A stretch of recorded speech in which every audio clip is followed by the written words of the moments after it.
Hello, and thank you for joining us for this special continuing coverage for former President Trump's fourth indictment. This one in Fulton County, Georgia, where the former president is set to surrender at the notorious Fulton County Jail any moment.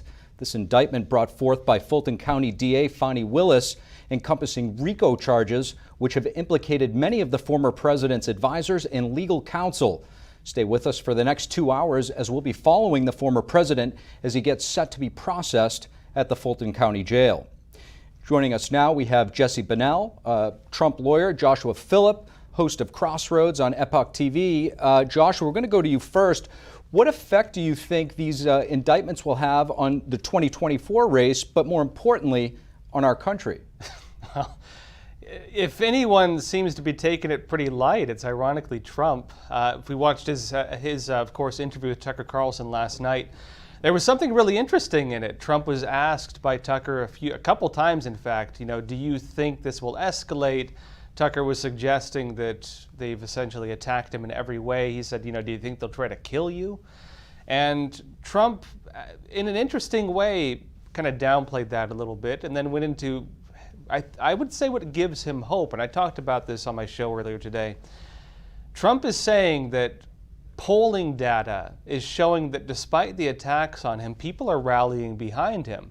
And it seems to be, based on his statements at least, that in his view, in Trump's view, people are smart. People see through it. The polling data does show this. Trump's winning more votes. I think in terms of his Republican contenders, he's left them behind in the dust. Whereas it looked at the beginning of all this like Trump would actually have some real challenges with them.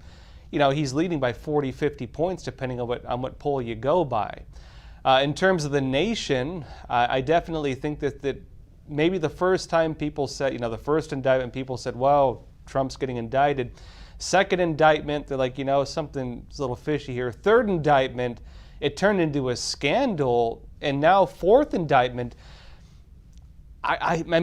what I'm seeing is people are talking a whole lot more about corruption and prosecutorial misconduct and calling on Congress to act and saying this is ridiculous than they are trying to suggest that Trump is guilty of anything. I think we're at a point now where the charges themselves are just meshing together in people's minds, and people are just seeing what they view as just absolute corruption within the legal system. And for a lot of people, that's the way it's being interpreted. And I think polling data reflects that as well. Jesse, we're going to get into the legal aspects in just a moment. Of course, we're going to get your perspective on it. But what do you think are some of the implications here beyond the legal aspects, just for our nation? Well, that's an extremely important question right now. And it's a very dangerous time for our country because you see this politicalization of the justice system like we've never seen before in America. And it's very, very dangerous and sad that the founders actually had a phrase for trumped up political charges. They called them pretend offenses. And that's exactly what we're seeing right now is pretend offenses. These charges that we're seeing out of all four jurisdictions, none of these are legally based on any law being broken. It's all First Amendment protected activity or falls within the scope of the Presidential Records Act in the case of Florida. None of these are actually based on the law. And so when you have charges based on politics and not the law, this is something that our founders thought was so important to avoid that they put it in the Declaration of Independence. And the other thing that they put in the Declaration of Independence and the Constitution, specifically the First Amendment, is you always have a right to petition your government for redress of grievances. So for where that we see right now that I think our country is, it's very, very dangerous. And luckily, the one thing that President Trump pointed out that we can depend on at the moment is the American people to see through this. The American people know that this is an attempt for left-wing prosecutors and other people involved in the justice system to try to get around the ballot box, because Donald Trump right now is stronger in the polls than he was at any point in the 2020 election. He is looking very, very good right now to be elected again in 2024. And that scares the heck out of these prosecutors. And so all they can do is do everything they can to take him out of the picture in through the legal process instead of trying to fight him in an election. It's very interesting commentary right there. And as you can see on the corner of the screen here, the main part of the screen, former president looks like he's just landed in Atlanta, where he will, eventually make his way in his motorcade to the Fulton County Jail to surrender, where he'll be processed. There's still the question of whether or not it's being reported that it's going to be highly likely this will be the first out of the 4 indictments where the former president will have a mugshot. There you can see Trump's airplane right there. Right now, guys, we're going to come back to the studio here in a moment, but we're going to right now go to NTD's Melina Wisecup. She's outside of the Fulton County Jail in Georgia with an update. Melina, what can you tell us? Hi, Steve. So you can see right behind me, there is a massive presence of people here, both protesters as well as media outlets. Security has been hyped up just a bit. There are barricades lining the street. You can't really see it past those people, but those barricades line the entire street, and these supporters and protesters line the entire street going down. Security says that they're going to be ramping up the security protocols here once former President Trump does make his way to the jail. He says he will be here around 7:30. He posted that on Truth Social just late this afternoon. Now, these people are really anticipating this surrender by the former president. This is the first time, remember, that he has had to surrender to a jail in any of these indictments. He also is paying a $200,000 cash bail to get in and out rather quickly. We do expect it to be a rather quick process when the former president does make his way here, just based on what we've seen for all of the other co-defendants who have already surrendered. They came in, they had a cash bail agreement in place. They were in, they did have their mugshots taken, so that was interesting, and they were let out within just a couple of hours. Figures like Rudy Giuliani, John Eastman, Mark Meadows actually just surrendered today, which was quite interesting considering the fact that we didn't even know if Mark Meadows would be coming here to surrender because he is trying to move his case to federal court. Now, his lawyers did try to work to file motions to prevent the surrender this week because he does have a hearing on Monday about moving his case. The district attorney and the judge said no to him, so Mark Meadows did have to come here to surrender. Now, just remember what we're talking about. Trump is being charged with 13 charges, most of them of which are conspiracy charges. The district attorney here in Georgia, Fani Willis, accuses him of using illegal tactics to try to challenge the election results here in the state of Georgia. So the presence here has hyped up a lot, so people are, waiting by the barricades for the moment when the former president does come. We're not sure how he'll arrive, but whether it'll be in the air or coming through the street here, I would assume on the street considering the barricades here, but you just never know in these types of situations. But we are just standing by until that 7:30 time that the former president says he'll be arriving here. Steve?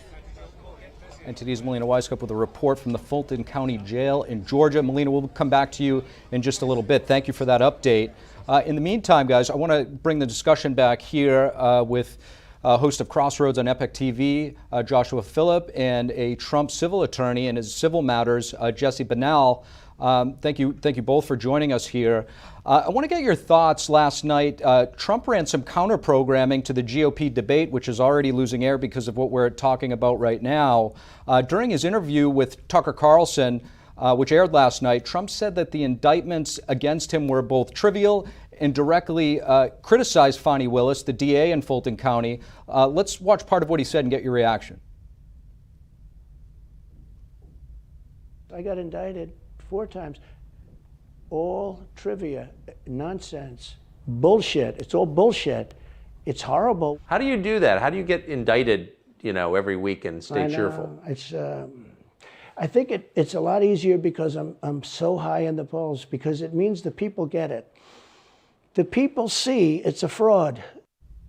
Joshua, how does he stay so high in spirits under this type of a situation? That is one of the things that makes Trump unique, because I don't think most people could, to be honest. I think most people you hit them once with a charge like this, and they'd probably fold, and they'd be so busy with their legal cases that they, at the very least, they drop out of the race. This is the fourth, and who knows if there's going to be more at this point. Trump seems like he's looking more at the reaction of voters than he is on the Democrats. And it actually reminds me of something he said when he announced his re-election campaign. He said when he announced his re-election campaign that he expected to be attacked.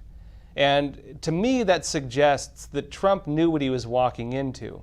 His ongoing narrative has been that all of these attacks are about the election. This is the way these people are. This is corruption. In the episode we just watched with Tucker Carlson, he said that they are sick people. And that's the way he seems to genuinely view this. For him, this is the counter-election campaign. For him, this is the people he's running against. And for him, this is not really about any of the charges that they're trying to slap him with. This is just the way the system is that he's trying to show people and saying these problems exist.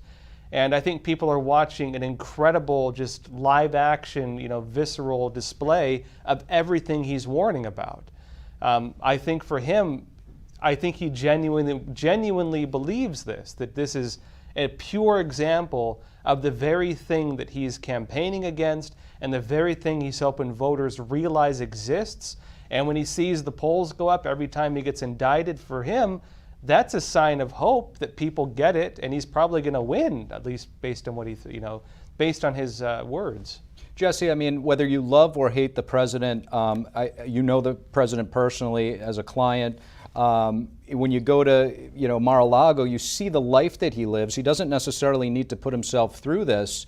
With that said, why do you think he does it? Because he loves the American people, and he loves America. You can't be around him, and he doesn't when he doesn't bring up how much he loves this country and how disgusted he is with what the Biden administration is doing to this country. And he knows that he's in the best place to go up against these people and beat them. And we're really talking about this permanent government bureaucracy. The people that have been running D.C. during Republican administrations and Democratic administrations for years. And no matter which administration comes and goes, it's these permanent bureaucrats that always stay there. And they're the ones that really, for too long, have been running the show. And Donald Trump is the first one to ever stand up to them. And now they're trying to put him away for the rest of his life. And so he knows that because they're so determined to take him out of the picture means that he is on the right track, and he is in the best position to fight for the American people, to fight to give the American people the government that they were promised by the founders in the Constitution.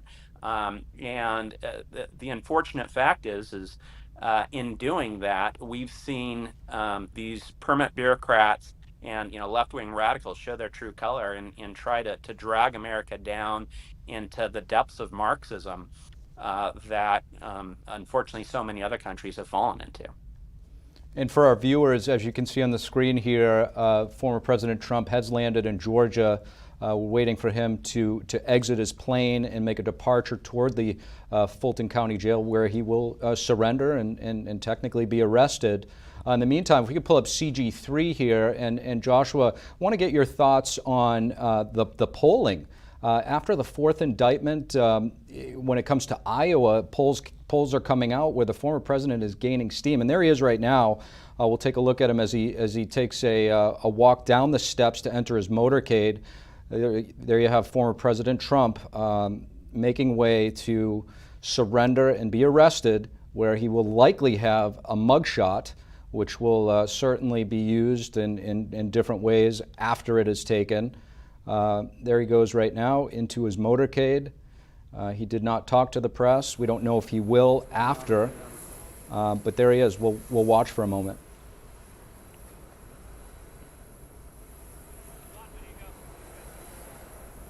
Well, as the camera focuses here, we're kind of losing the photo. But anyway, Josh, What are your thoughts on some of this polling that we see coming out after this fourth indictment? Well, I'll be honest, when Trump first announced his campaign, to be totally honest, I didn't feel that it had a lot of steam behind it. I saw him speak at CPAC. The crowd didn't seem that motivated, in full honesty. And I was actually wondering if the contenders against him actually had a serious shot. I mean, it was looking a bit like they did.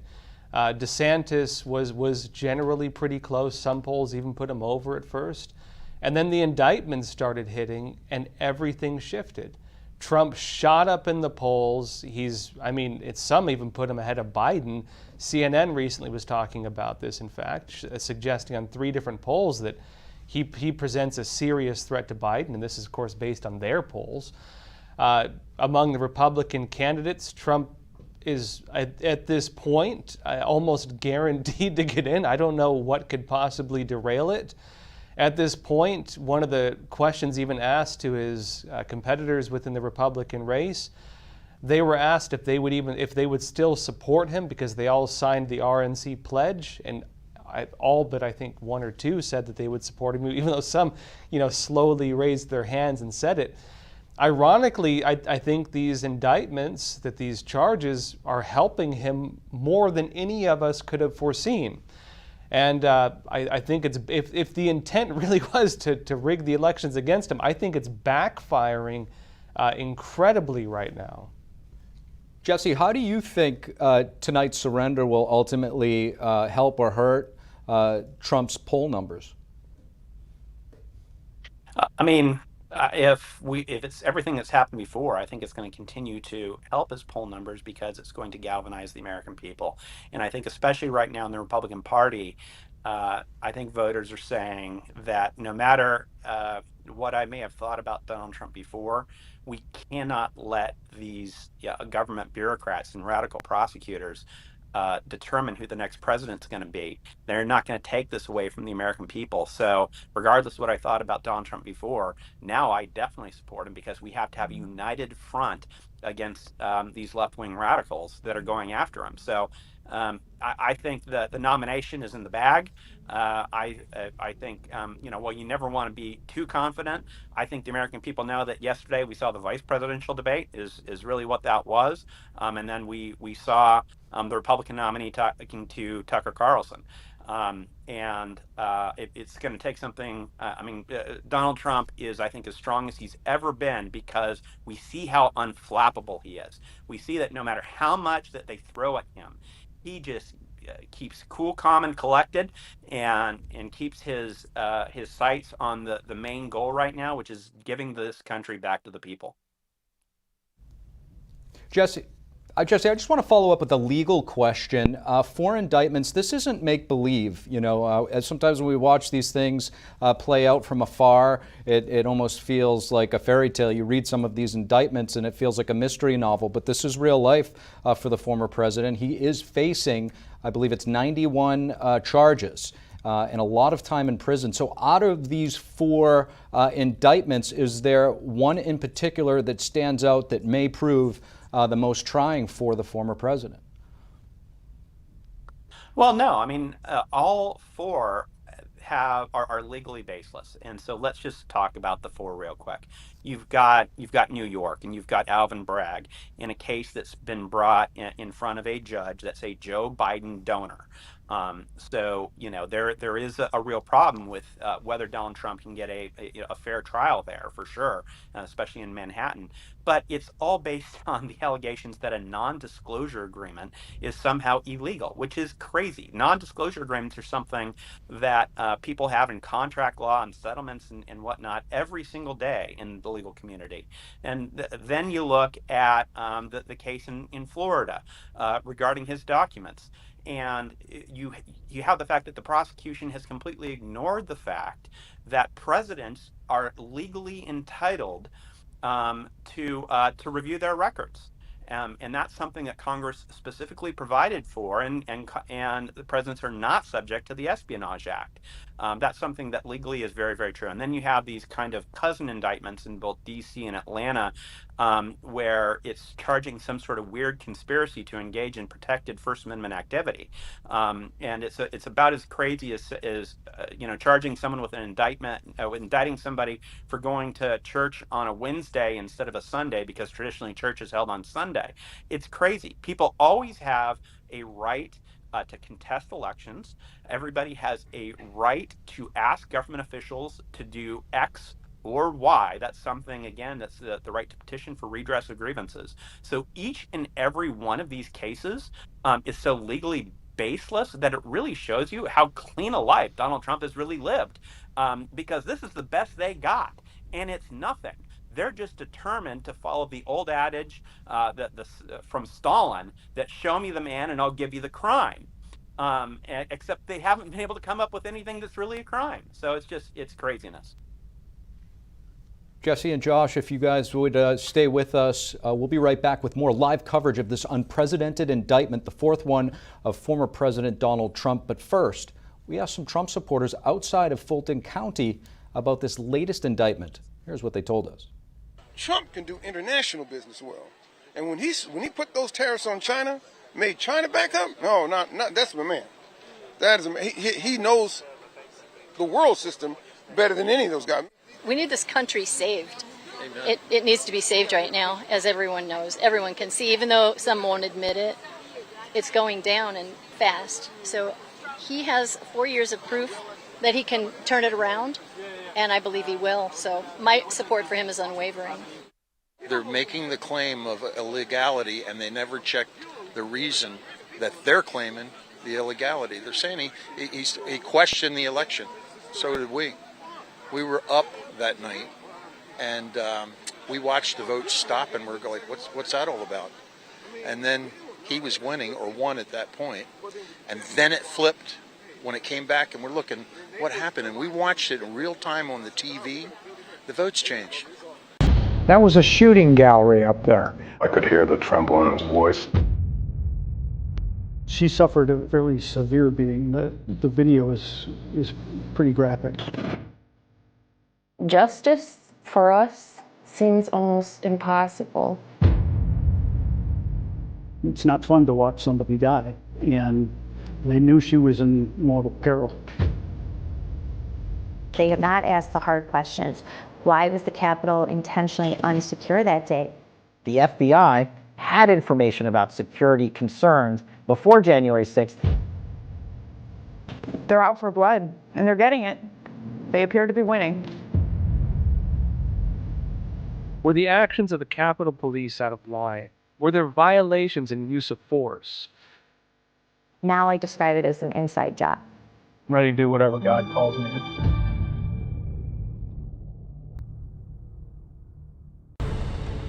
In every country communism gains power, authoritarianism and death followed in its wake. Communism promises a world without suffering, and yet, in its execution, does the exact opposite. Following Lenin's death, Stalin's 29-year reign killed an estimated 60 to 66 million people. More famines and purges would occur. The very peasants that communism was supposed to benefit instead starved to death under its rule. The party dictates what is right and wrong. Mao ended up killing between 50 million and 70 million people. As an investigative journalist, I want to understand why. Welcome back to our live coverage as former President Trump makes his way to the Fulton County Jail to surrender and be processed with a potential mugshot. Joining us now is Horace Cooper, Senior Fellow with the National Center for Public Policy Research, Jesse Bunnell, Trump lawyer, and Joshua Phillip, host of Crossroads on Epoch TV. Thank you all for joining us again here. Excuse me, Horace, I'd like to bring you in here. Let's talk about this mugshot. This is different than the previous three indictments. What are the optics of this going to do? Is it going to wind up helping the former president or humiliating him? Well, its purpose is to humiliate. There's absolutely no reason for a mugshot in a circumstance where the person in question is probably more well known than anyone else in America and maybe even globally. That's the purpose of a shot, is to make sure that we have an accurate record of who this person is. They know they don't need that. And it is intentionally a measure which the federal government recognized they didn't need to do it, and they didn't. Even New York State agreed that they didn't need to do this. It's pitiful and sad that the Fulton County Sheriff's Office and the court system is operating in this way. Joshua, what do you think it's going to ultimately do? Well, if you remember, the Democrats initially were against Trump having a photo taken. They were against a mugshot. And I mean, that alone could have been framed, at least in my opinion, as evidence that they were doing this for political reasons.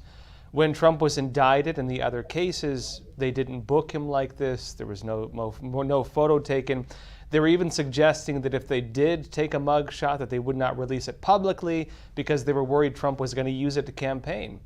I think it's going to backfire on them. And I think, again, even according to what other Democrats were saying when they were going after him, they didn't want this. And so it is strange that they're doing a 180 on this one. Jesse, Josh says it's going to backfire on them. Do you see these turning into T-shirts and becoming ways to raise money for his campaign? Well, I mean, I think that that's what should happen. I think that, again, this is an example of Donald Trump putting himself effectively in the line of fire. And so, yeah, Trump supporters are going to say that this makes them want to support him even more, and they'll wear that mugshot as a badge of honor. I saw people on social media today taking the format of the mug shots that have been used for other defendants and putting their own picture on it as a sign of solidarity, which I think is just excellent. A great way for us all to say that we're right there with you, President Trump, and the other defendants. And so I think it's going to have the absolute opposite effect that Fani Willis thinks it's going to have. Horace, I want to get your thoughts on a lawyer change for Trump. Just hours before today's surrender, reports broke that Trump had replaced his top lawyer in Georgia, Drew Finding, with Stephen Sadow, an Atlanta-based criminal defense attorney. A Trump source told CNN that this was not about Finding's performance, his previous attorney, but the specific reason is not yet clear. Well, typically what you want to do, whether it's a criminal case or a high-profile appellate argument, you want to get the type of person that members of the prosecuting team and the judge are not only familiar with, but they hold in high regard. This case in Georgia, as well as the other three cases, they are being followed extremely closely. And if you have a high-profile attorney raising objections that are ignored or just not given due consideration, it creates a record problem as the case or trial were to move forward.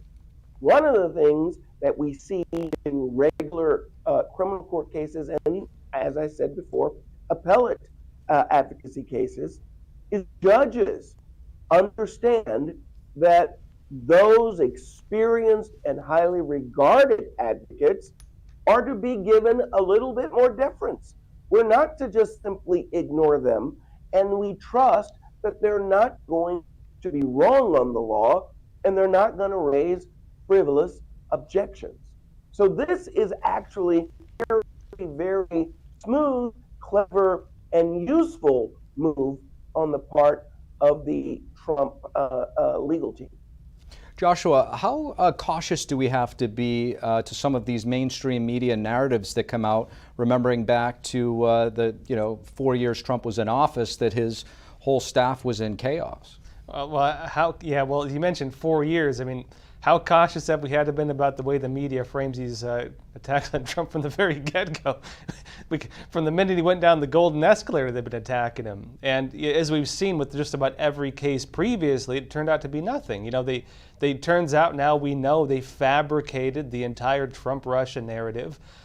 They went after him on everything you can imagine. Remember, they were saying he was going to start a world war, nuclear war with North Korea. Next thing you know, he's in the DMZ shaking hands with Kim Jong-un. When he was meeting with Prime Minister Abe in Japan, they accused him of killing the koi fish for dumping the fish food in the water. Turned out they doctored the photo that they had finished, and both of them had done that. They'll lie about anything. And we've even seen the way they're trying to politicize these cases. Remember now, they didn't want the mugshot previously. They got mad at one of the artists in the courtroom for drawing Trump too well because they thought it made him look good. They didn't want to have these cases broadcast. It seems the Georgia case, they're throwing everything out. They're going to have the mugshot. They're going to allow media in there. And I don't think it's going to serve their interests, frankly. Jesse, could it just simply have been as simple as the former president found a better attorney that's familiar with practicing law in Georgia? Well, I mean, I think both these lawyers, in fact, everybody on his team in Georgia, in my experience, are excellent lawyers. And the one thing that I can say is that it's an embarrassment of riches for his legal team as opposed to Fani Willis and her lawyers in her office. They're going to be able to, as far as legal skill goes, they're going to run circles around Fani Willis's team, legally speaking. I've got no doubt about that. So the question is, can President Trump get a fair shake? And that's, I think, what we're going to see in these the days and weeks ahead here. We got some important things coming up, such as the removal hearing that is going to occur on Monday. That doesn't directly involve President Trump at this point, but involves Mr. Clark and Mr. Meadows, which I think is extremely important because it shows that when federal officials are acting in their official capacity, you can't simply have state actors that take and prosecute for them for that. That needs to go through the federal system, and eventually those cases need to be dismissed. So if there's a fair process, then we're going to see those cases dismissed, because this case is on all fours for that. It's I think the clearest example I've ever seen. And so we'll just have to wait and see on all that. But I'm very confident in this legal team in Georgia. Horace, Jesse mentions Fulton County District Attorney Fani Willis, who today asked the court to set an October 23rd trial start date for all 19 defendants. That's 4 months earlier than the date that she had originally proposed. She changed her mind after one of the defendants yesterday asked for a speedy trial. So, Horace, can you talk about the overall legal strategy by the Trump team and the prosecution side as well? Well, I agree that this prosecution team is already over their head, but they are already behind the 8 ball. Here's the circumstance. You have so many defendants, and you have this multiplicity of charges, including the ability of these defendants to have their case removed. There is absolutely not going to be a circumstance. I can just promise you this: they're not going to let the judge in this case is not going to let every single one of the defendants all sit in the same courtroom all at the same time and have one trial. Possible that a person who's asked for a speedy trial may end up getting their trial to happen quick. But all that's going to do is show that Fani is not ready for prime time. Whenever you see a case where a defendant asks for their legally protected right to a speedy trial, they're asking the prosecution to put up or shut up. Show what you've got, straight that you have met all of your disclosure requirements, all of your Brady requirements. Let's get ready for trial. And then, if they're not ready, you'll see plea offers come forward. That's the advantage of one or two individuals asking for a speedy trial. I agree also that this removal statute, the federal statute that allows those individuals who are operating while they are federal office holders to be able to have their case heard in federal court, is very likely to have a significant impact on the ability of this prosecutor to be able to make her case.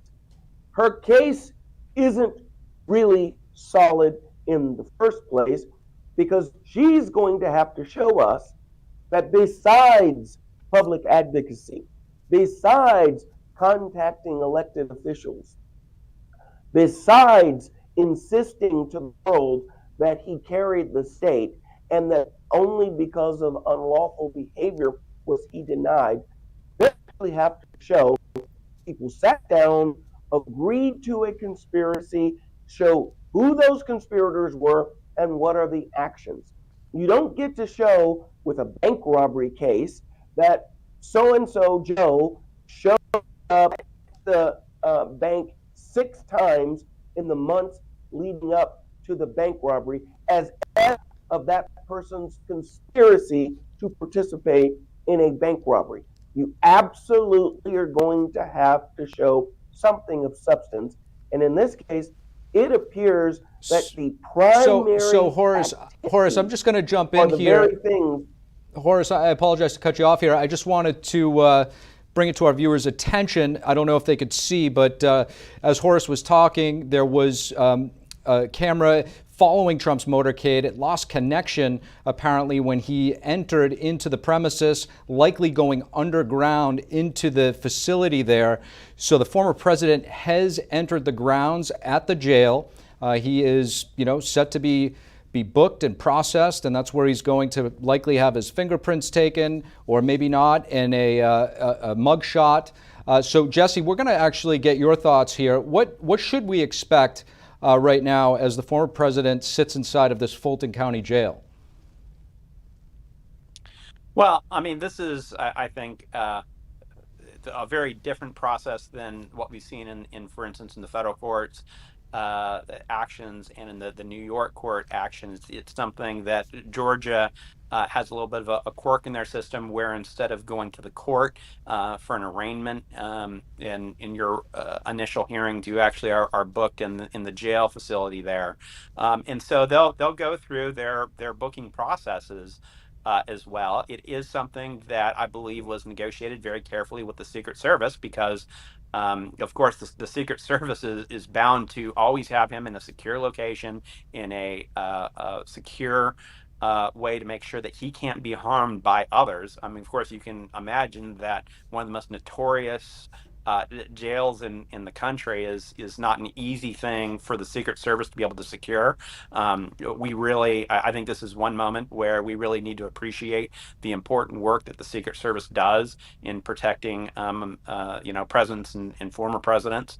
They really do put their life and their safety on the line, and that's something where I think this photo op that Fannie wanted so badly to have him book through this process really did nothing to advance her cause. All it really did is make a nightmare for the good men and women of the Secret Service. And so it's just, again, an entire circus that they have going on in Atlanta that was all so unnecessary and avoidable. Yeah, and as you can see there on the screen, the aerial footage of Trump's motorcade looks like there's a little bit of an overhang there where the former president's vehicle may be parked as he walks in and enters. So Joshua, just to go back to what we were talking about, how do you see this playing out in terms of Trump's legal team and their strategy? Well, a few things on this. First of all, Trump is a former president of the United States, not to mention one of the leading political candidates. He's going to have Secret Service detail with him. It's going to be a constitutional crisis if they try to hold him in there. It wouldn't surprise me if Trump said, hey, I'm not going to pay the bail. Let's see you try to keep me here, because it would initiate a constitutional crisis. They couldn't do it. And if they did try to do it, I mean, we've never been here before as a nation. It would bring up a whole nother slate of legal issues that would be a nightmare for probably the folks trying to bring these charges against him. When they released the indictment, the entire world got to see it. The entire world got to see the charges against Donald Trump. Oh, he said he was watching TV. Oh, he made fun of Mike Pence. The nature of the charges and the accusations they're bringing against him were ridiculous. And I think especially when they go to discovery, which is what, I mean, maybe that's why they're trying to rush it through, it's going to be really problematic for them, because it's even going to have to not only prove that Trump actually believed that, for example, the elections were not rigged, which I think is going to be a hard case to make. It's also going to go into the beliefs of other people who are making their claims, including, for example, Mike Pence, and whether he believed he did not actually have the legal right to, for example, send the votes back on January 6th, which he's given public statements where he's suggested otherwise. The entire thing is going to be very, very difficult for the prosecutors and for the people trying to bring this case against him. So, Horace, are there any parallels or past precedent for certain high-profile cases like this that there are any similarities we can draw upon? Well, this is really ahistoric. I would argue that if a prosecutor were serious about accountability and the rule of law, make sure he had an ironclad case to present. Many nonpartisan legal critics have looked at this particular indictment, and they've been disappointed at its lack of seriousness. It appears that it's precisely because of the prosecutor's lack of a lengthy experience as a prosecutor that a very, very weak case was brought forward, and one that normally the senior prosecutor, if the junior prosecutor brought that forward, would say, okay, well, we don't really have enough here, and we're just not going to go forward with it. Unfortunately, that didn't happen here. So that makes it ahistoric. So as we've been watching here on the screen, the aerial view, former President Trump making his way inside of that Fulton County jail, the notorious jail, where we actually have NTD's Melina Wisecup there with an update. Melina, if you could just kind of give us an idea, what have you seen when the former president rolled through?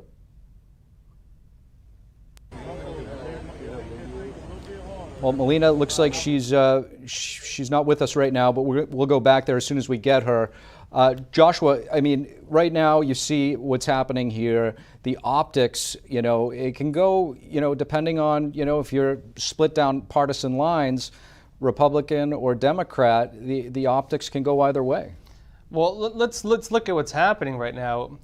One thing I found very interesting that's different in this presidential race than in 2016 is that Donald Trump has been deplatformed. Donald Trump is no longer on Twitter. Donald Trump is no longer being aired on just about every major news station. Remember in 2016, there were even communications of the Hillary Clinton campaign suggesting they wanted the establishment to broadcast him because they didn't think he could win. They thought it was their way of getting someone who couldn't win against Hillary. And all their polling data showed it. This time around, they've pushed him off most of the major networks. The entire corporate press, for the most part, will not air Donald Trump's public statements or his speeches or his campaign messages, generally speaking. But they will be airing this. Now, Donald Trump's supporters seem to be galvanized behind him, and he's winning ground with a lot of them. He's also winning ground with moderates. You've even heard, for example, there's news stories right now that quote-unquote non-white voters are gravitating towards Trump. And the establishment seems very unhappy about this. The only people then who are going to be won over, or maybe, we'll see how they go, are the ones voting for Biden currently. And they would not have been exposed to even hearing what Donald Trump had to say were it not for these indictments, in my opinion. So, Jesse, back to some of the legal implications here. The former president has not made a motion to remove the case out of the state court in Georgia. There's been some discussion about that. Do you anticipate that happening? I would think, and I'm of course not on that legal team, but I would think that is something that they should do. I think that you do want this in the federal system, where the courts there are in the best place to dismiss this case based on immunity under the Supremacy Clause of the United States Constitution. So that is something that should happen. We'll see what it does. There's also going to be some very good issues on the motion to dismiss that I think that we're going to see in this case. Not only do we have like the freedom of speech issues that we talked about, the right to petition your government for redress of grievances, but there's also going to be the issues that their reading of the law in this case is so flimsy that even if these were criminal offenses, which of course they're not, it would render these statutes unconstitutionally vague and overly broad. And the idea behind that is that you need to have criminal statutes that clearly put people on notice about what is lawful and what is not lawful. And if it's so vague that you don't really know what activity is lawful and not lawful, well, then you can't be held responsible for it. And that's especially true when it comes to issues of freedom of speech, freedom of assembly, freedom of religion, and the right to petition your government for redress of grievances. Because one thing that the founders were very, very concerned about was chilling effects, was the ability of the government to essentially encourage people not to engage in their First Amendment rights because, well, Group A, we're going to let them get away with it, but Group B, if you try this, we're going to throw you in jail. That's something that the founders were very, very concerned about, and that's exactly what we're seeing here right now. So there's some very, very good motions that I think you're going to see from this legal team coming out, and this is a case that if there's a fair judge, I mean, it's a case that should be dismissed very easily and early, just like the case in D.C. Thanks, Jesse. So I understand we do have our reporter on the scene there, Melina Wisecup, at the Fulton County Jail with an update as former President Trump is inside right now. Melina, what can you tell us? Yeah, Steve, like you mentioned, the former president did make his way inside the Fulton County Jail just moments ago, and he didn't come through this Rice Street entrance, which is right behind me. This is where all the supporters gathered. This is where the majority of the media has gathered. He entered through a different location about less than half a mile down the road called Jefferson Street. There was less media over there, less space, but it was a more secure location, so that might be why Secret Service chose to take him to that location. The one interesting point, though, is that former President Trump did tweet Truth Out earlier today, or actually yesterday, about the rally here at 10 a.m., which is the reason why all of these Trump supporters gathered here at this location, because this was the address that Trump put on that Truth Social about where the rally would be. So they're all waiting here to see him. Unfortunately, they missed him. He went in the separate entrance where there was much less people. He may have been just trying to make a point here and try to rally all of these supporters here to just make a point to both the media as well as these local law enforcement officials that there are still people that do support him, even as he's coming here to surrender to those 13 criminal charges. Now, as you've mentioned throughout the show, the former president may have a mugshot. He does already have a $200,000 cash bail, which is the first time he will have to pay a cash bail in any of these indictments. As for the mugshot, though, we will have to wait and see what happens when he comes out, because although all the other co-defendants did have a mugshot taken, the former president is essentially different because he does have Secret Service protection. So when you check back in with us, we'll see if he came out this entrance over here on Rice Street to wave to some of his supporters, or he went over there to Jefferson Street where he entered, where there is much less of a personnel presence. Steve? Melina, thank you so much for that report. Back to the studio here. So, Horace, I want to get your thoughts. Melina there in a report mentioned the former president's going to have a $200,000 bail. We saw Rudy Giuliani going to a bail bondsman. Are we going to see the former president on his way to a bail bondsman? Well, I doubt that. But I do think it's telling and how many of the sort of expectations of a legitimate criminal justice system, how it would operate, are being ignored. One of the things I wanted about the notice, because I do think the law ought to provide notice to individuals about what they should do to comply with the law. Novel interpretations make notice much harder. So here you have a mugshot that's going to be done. You've got bail that's going to be done. You've got this, we're going to do the booking inside the jail. All of these things were not necessary, were not essential, and in fact, both strain the Georgia state resources as well as the federal government's resources while they follow all of these types of machinations. And one quick point, Mark Meadows' case on removal, how that ends up going is going to tell us a lot about what the strategy likely will be with the Trump people. If the Meadows case is removed fairly quickly and then moves towards dismissal, I imagine that you're going to see almost the same process. But I also say that if the removal takes a while, there are a number of legitimate motions that could be filed in state court before this case can even go forward. The control room could cue the mugshot CG. I want to get Joshua's thoughts as we're, unpacking all of this and unpeeling this, and you think about, this group here with their photos being marched through. These are, attorneys. These are former government officials, a former chief of staff to a president, mayor of New York City, America's mayor, as he was once called. It does raise the question of the optics of this. You saw Rudy Giuliani going to the bail bondsman. Well, it's interesting because we should look at this not even just as a U.S. issue at this point, but instead an international issue. You have the president of Mexico criticizing America for being politically corrupt. You have the Russian government criticizing America of being politically corrupt. You have the Chinese Communist Party criticizing America of being politically corrupt.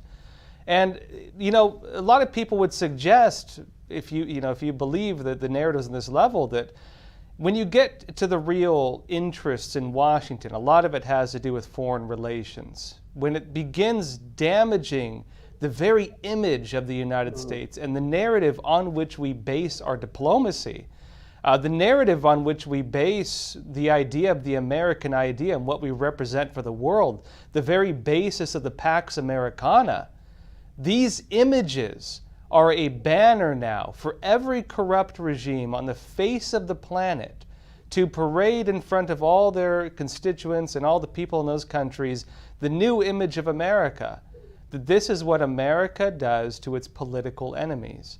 This is what happens if you go against the system that they claim exists in this country of corruption.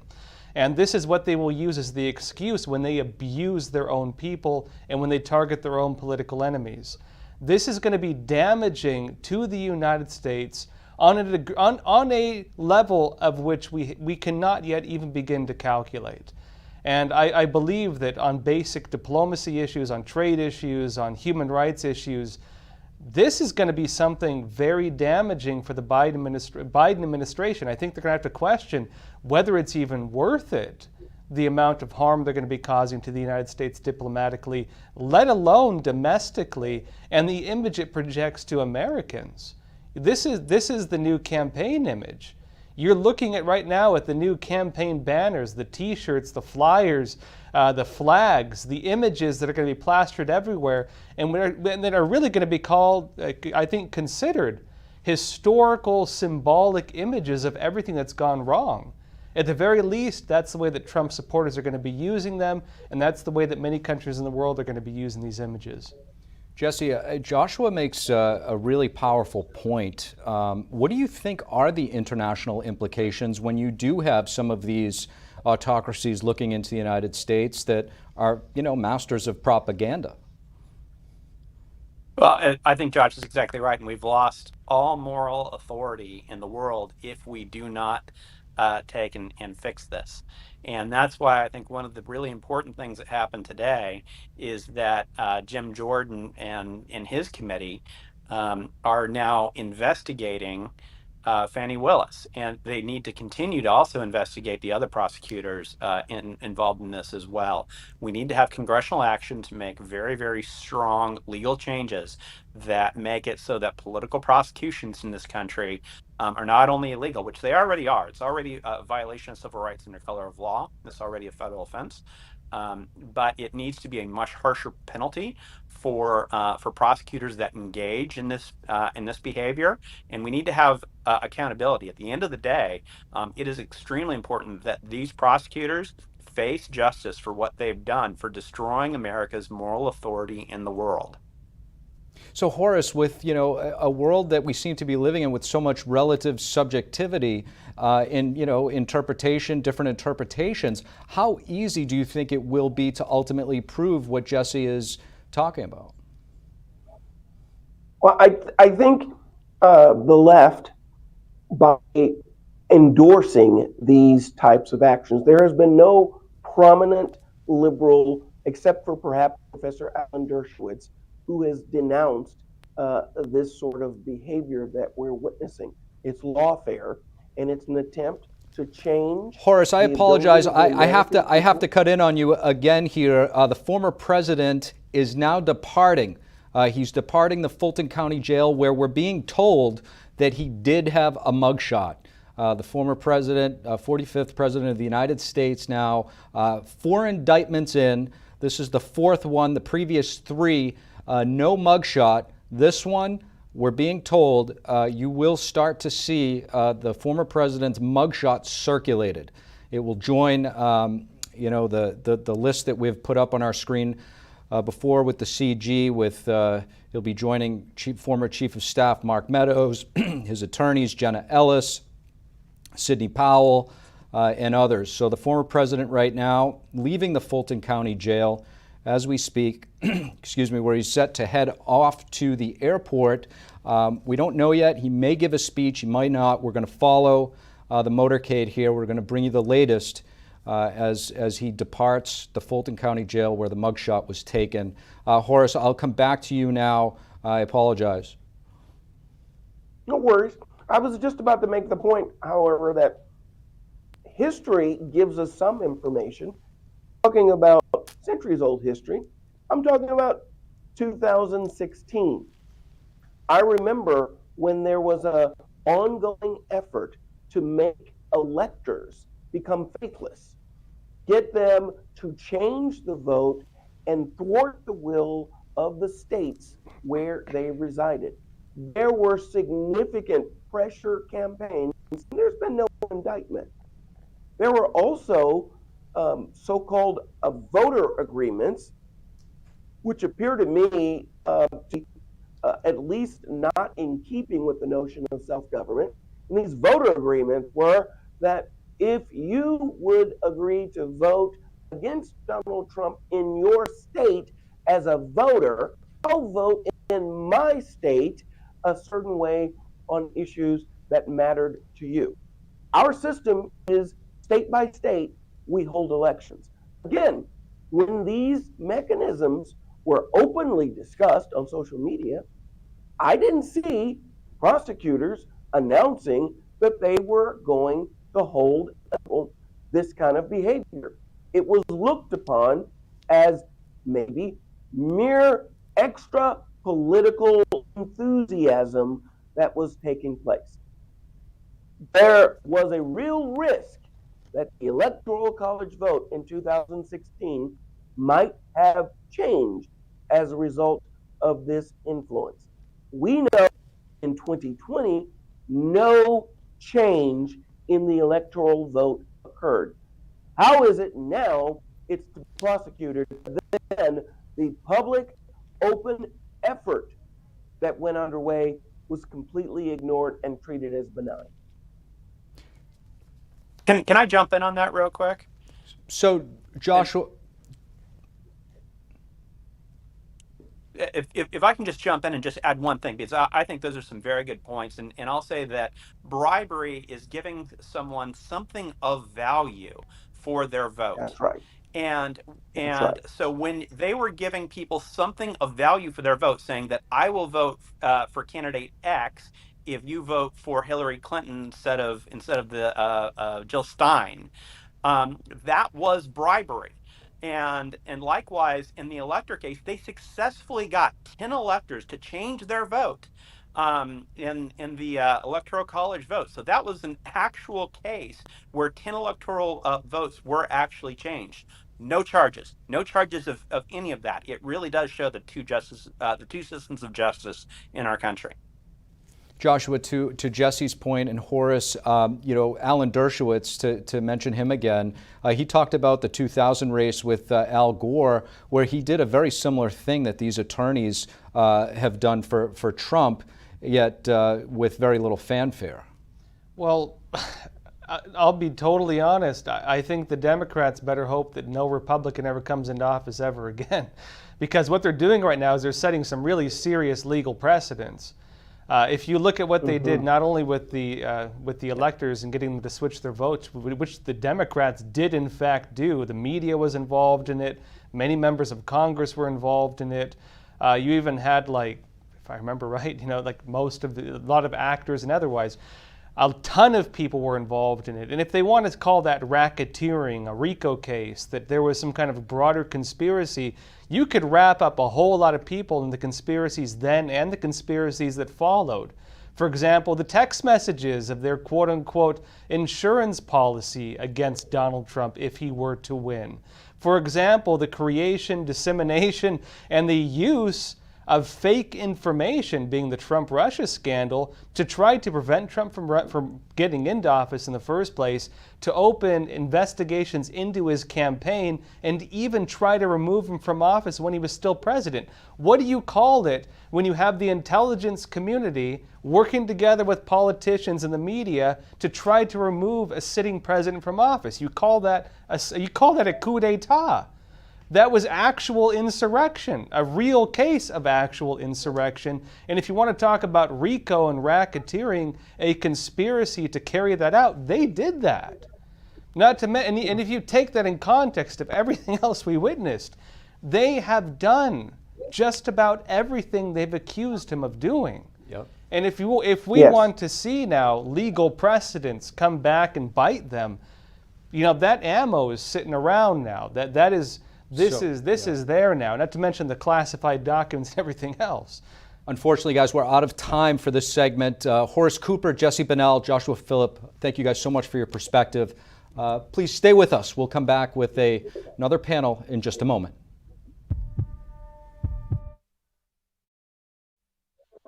For the first time in history. The public will see here as a former president is now indicted. Did he do something wrong? What was it? His liberty is at stake. But if this is about the 2016 presidential election, how could Bragg, a local prosecutor, prosecute a federal offense? Do we still have consistent accountability, or has our justice system become a partisan tool? Officers were injured, but you've heard nothing about that on mainstream media.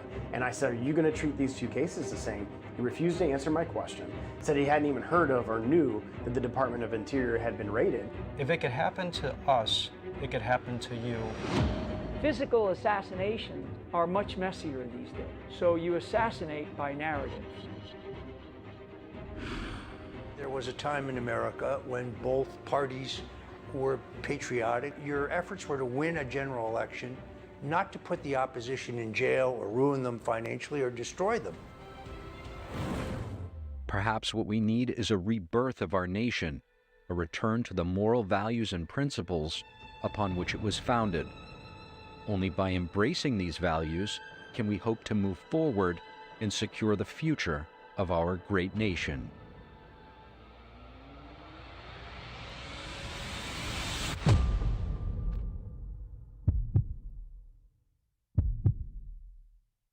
I've stated multiple times that if laws were broken, then people that broke those laws need to be held accountable. But there shouldn't be We're going to have one standard for January 6 people who walked into the Capitol, and we're going to have another standard for those liberal environmentalist activists who stormed the Department of Interior. I held up a picture in a Judiciary Committee hearing and asked AG Garland that specific question. Here's a picture of January 6th. Here's a picture of leftist environmentalists storming into the Department of Interior. Officers were injured. Officers had to go to the hospital. You've heard nothing about that on mainstream media. And I said, are you going to treat these two cases the same? He refused to answer my question, said he hadn't even heard of or knew that the Department of Interior had been raided. Federal building, would you call both of these acts domestic terrorism? Look, I'm not going to comment about particular matters. And as we sit here today, we all know what's happening with the January 6 people, but nothing has happened to any of these individuals after asking repeatedly to this DOJ.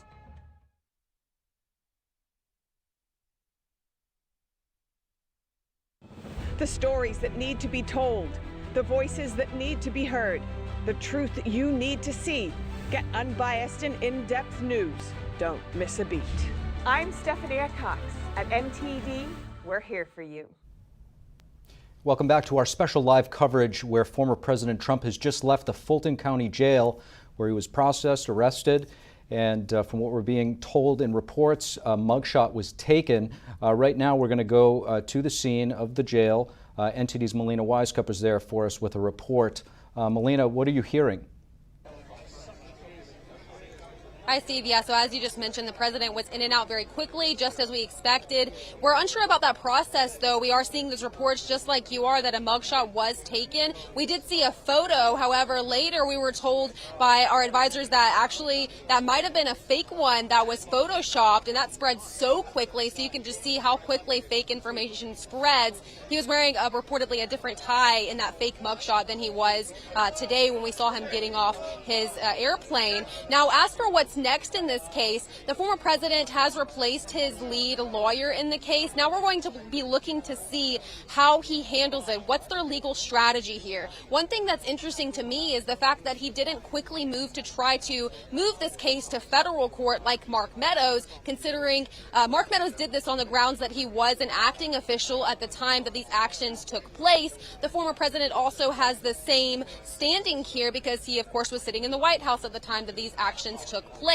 However, we did report earlier last week that their legal strategy may be something to do with or at least part of their legal strategy, maybe something to do with the charges that were leaked on the website. The district attorney's office released charges that released all of the charges against former President Trump on their website before the grand jury even voted on the indictment. Later, his former lead lawyer in this case posted saying that this is an example of prosecutorial misconduct. So there are some speculations that his lawyers could be trying to use this leakage as a way to undermine the district attorney's indictment here. So these are some of the things that we will be looking at. Trump today, his lawyers did oppose that October 23rd trial date that was set forth or proposed by the district attorney's office. This was after one of his co-defendants requested a speedy trial in this case. So Trump's lawyers are now filing a motion to the court saying that they don't want to be connected with any filings from any of the co-defendants if they have to do with a speedy trial or moving up that trial date at all. So these are some of the few areas that we will be looking at as this case moves forward. Steve? Melina, appreciate that report right in front of the Fulton County Jail. And now joining us, we have Angie Wong, political journalist and columnist, David Gelman, criminal defense attorney, who's also former deputy district attorney in the state of New Jersey, and William Jacobson, clinical professor of law and the director of securities law clinic at the Cornell University. Guys, thank you so much for joining us. Thanks for having me on. I'd like to go to you first, William. If you could just give us your thoughts right now as you see the former president leaving the Fulton County Jail.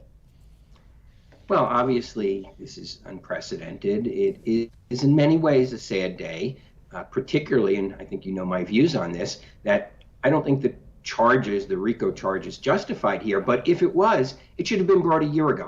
We should have been through this process. We should not have a major political candidate, the leading candidate so far in the Republican Party, being arraigned on the eve of the primary season. This is complete political interference by not just this prosecutor, but others. This should have been done a year and a half ago. Angie, this is the fourth indictment. Former president leaving right now after being booked. This one seems to have sort of a different feel to it than the others. I don't know if it's because of the nature of the RICO statute, where you have multiple co-defendants. What is your assessment?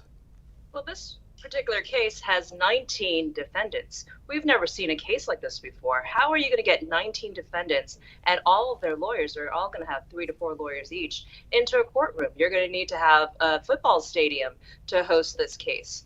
And, you know, this one definitely feels different from the other ones. The other ones you can almost dismiss. Certainly the New York case with Alvin Bragg, that one was very lightweight.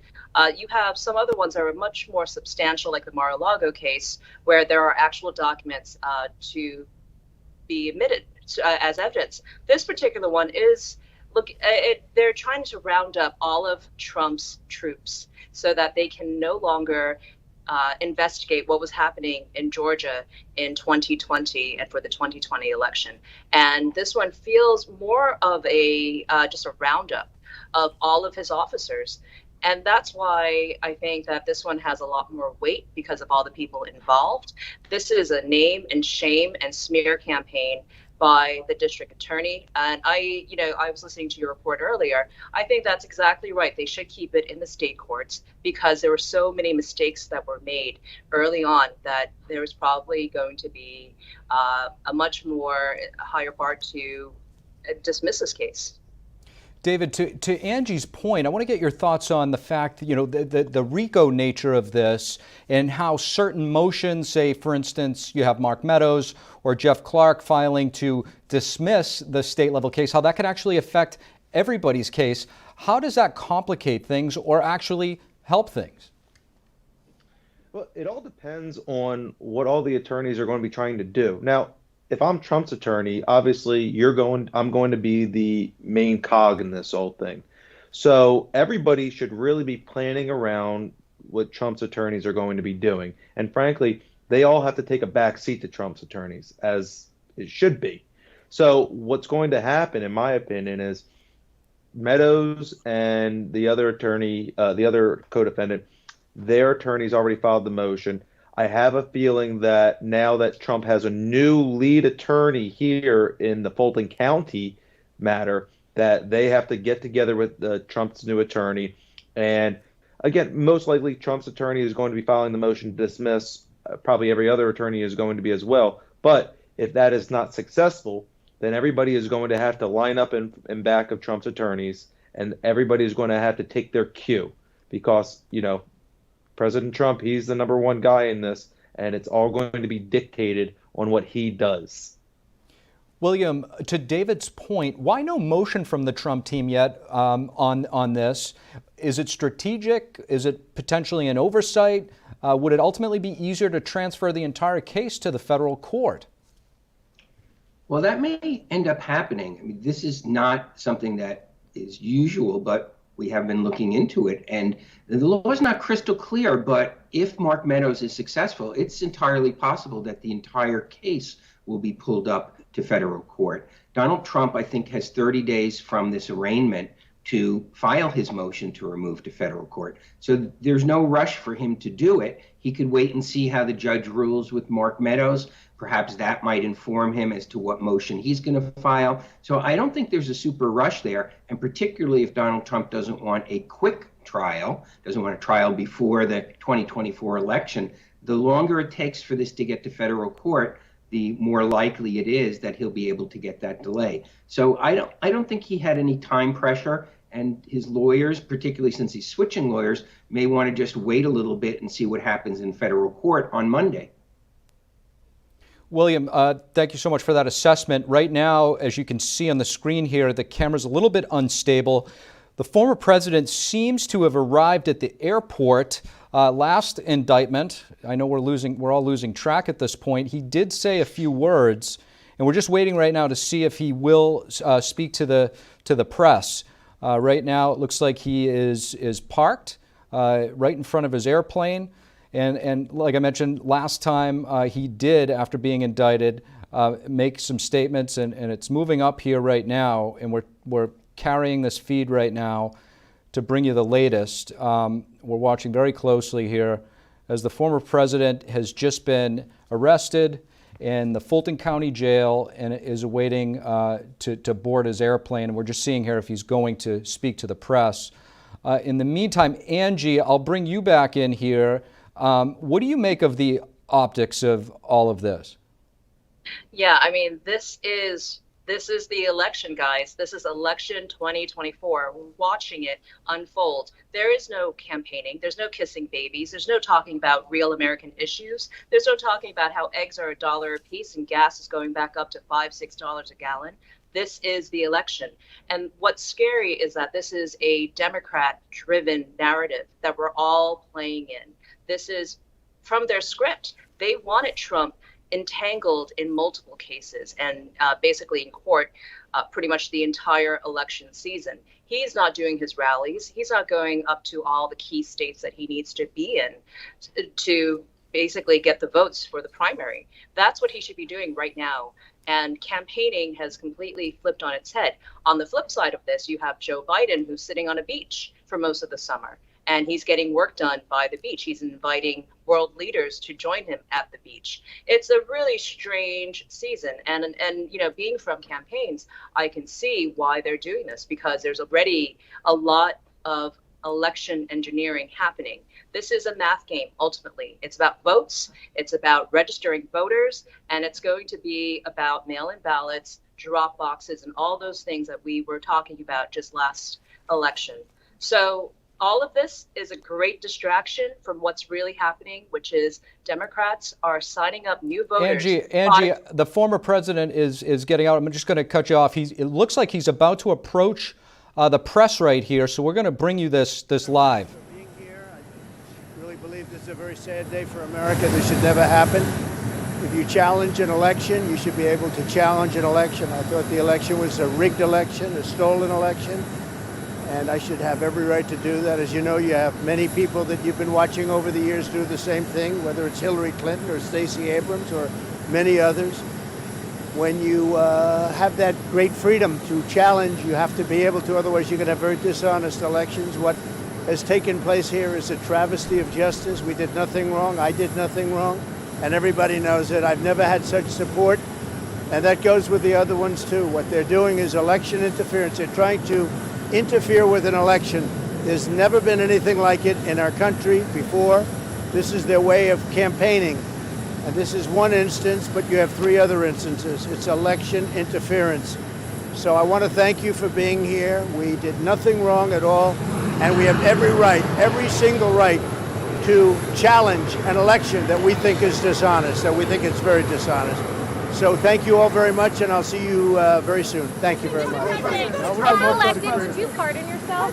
President. How is this different from the previous? There you have former President Trump approaching the media with a brief but rather powerful statement where he said that this was a travesty of justice and said that it's his right to challenge an election, and he's doubling down on it. He doesn't seem to waver. Angie, what do you make of what the former president just said? Exactly right, and it was very concise. Look, I actually know a lot of the people who are being indicted, and certainly know a lot of those are unnamed and unindicted on the same case. I will tell you, I've read through the indictments. They're being indicted for campaigning. This is exactly what you do on a campaign. You go on social media, you put your thoughts on, you go and make phone calls, and you text message, right? This is their case. And it's unfortunate that my friends are being prosecuted for basically doing their job as campaigns. Now, you know, I can understand that Fani Willis is basically looking at all this through her lens, which is prosecute Trump. And at the same time, she's also campaigning. She's looking for a re-election. We're going to see with the files how much money she's made just on the news of her prosecuting Trump and his team. But she's certainly raised millions in the last week based off the news that she's being, the lead, indictment for all this in Georgia. So this is a sad part of campaigning and where we are in the campaign season now. It is about fundraising. It is about being the newsmaker, and it's also positioning yourself for possibly a cabinet seat in the Biden administration. That's what we're seeing. As you can see here on the screen, the feed still former President Trump's airplane getting ready to take off. That's after the former president just gave a few brief comments to the press regarding the situation, the indictment that we see here. You can see members of his team, Secret Service, boarding the plane right now. William, I want to get your thoughts. Former president there just doubling down, saying that the election was rigged and stolen, and he also invoked Hillary Clinton and Stacey Abrams. Yeah, well, that's been the issue from the start. Trying to contest and overturn an election is not itself a crime. It's permitted. It's, did you do illegal acts towards that end, which is the question. And what they've done with this RICO charge, particularly in Georgia, and the conspiracy charges in DC, but we're talking about Georgia now, is they've taken the potentially criminal acts of other people. There's allegations someone impersonated a public official, somebody tried to get improper access to a computer. Those could be crimes, and you should prosecute those people for those crimes. But because their target is Donald Trump, they're wrapping this into a RICO indictment and trying to hold him responsible for the actions of other people. And that's really the problem here. There is nothing wrong with trying to contest an election or trying to, quote unquote, overthrow an election. It's been done many times. It's been done by the Democrats. Every time this century that a Republican has won, they've tried it. There's nothing in and of itself illegal. Tell me, what is the illegal thing that Donald Trump did? And then maybe this indictment will have more credibility. But you can't just say, well, he tried to overturn an election, because that's not in and of itself illegal. David Gelman, I want to get your thoughts on the former president's statements. Himself basically flipping the script and calling these indictments election interference, which raises the question if, the former president, he is the front runner right now for 2024. If he does get elected, what might that mean for those who are prosecuting him? That is going to be a very interesting question, Steve. We have never had this ever in American history, where a potential sitting president is indicted and would be potentially going to a trial. Number one, it can't happen. Just can't.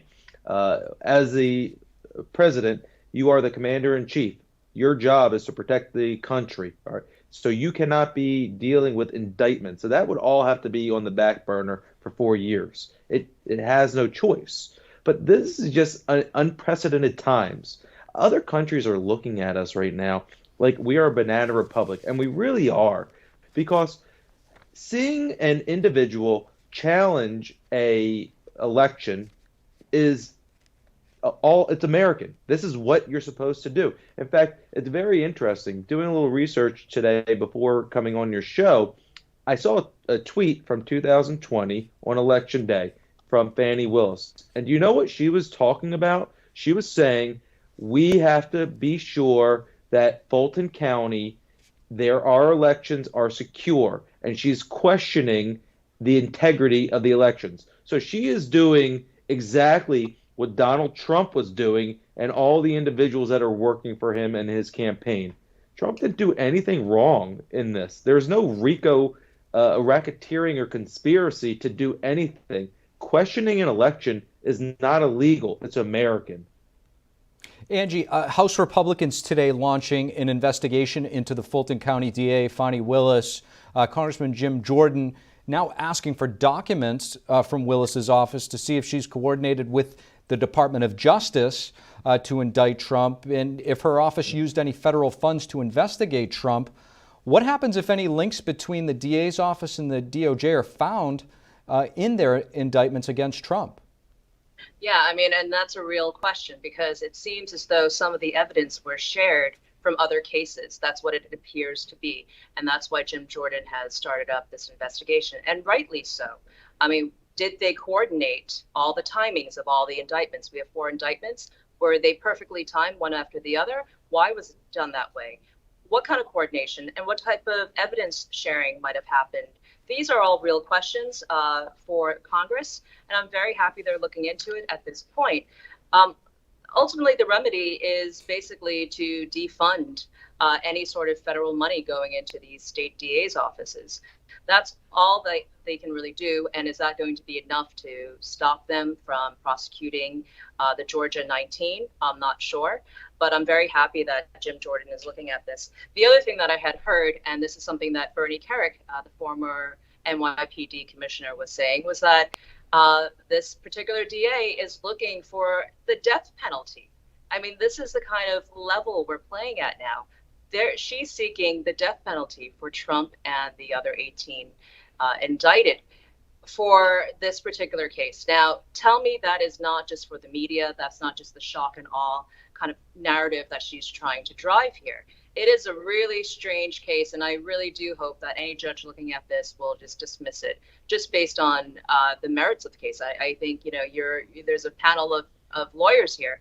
We've all read the indictment. I don't know how much weight it holds, but I'm very happy that Jim Jordan is going to go full speed on this, because I think that's the only real remedy we have politically, is to look at where the money was going, and perhaps if Jack Smith was involved in this on any level, there's going to be some serious questions raised as to what his role in all of this is, and maybe even traces back to the White House.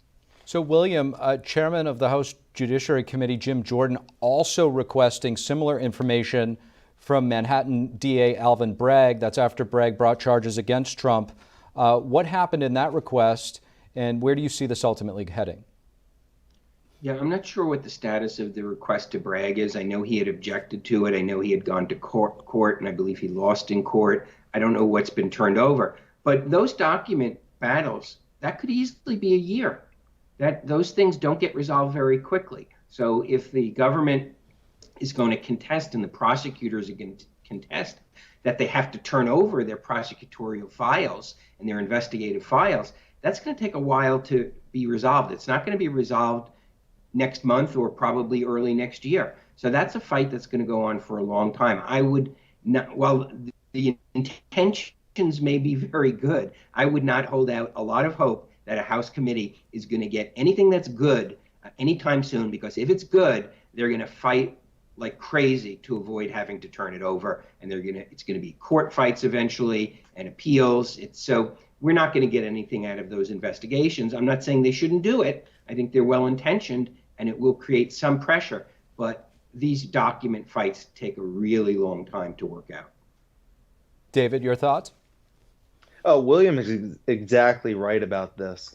If there's anything good that they have, they're going to fight it tooth and nail. They're going to file motions with every court they possibly can to avoid giving anything of substance to Congress. And, you know, Jim Jordan, what they did today, I think is good. And frankly, it probably should have been done a while ago, because there has to be some type of connection between what Alvin Bragg and Fani Willis are doing and the DOJ.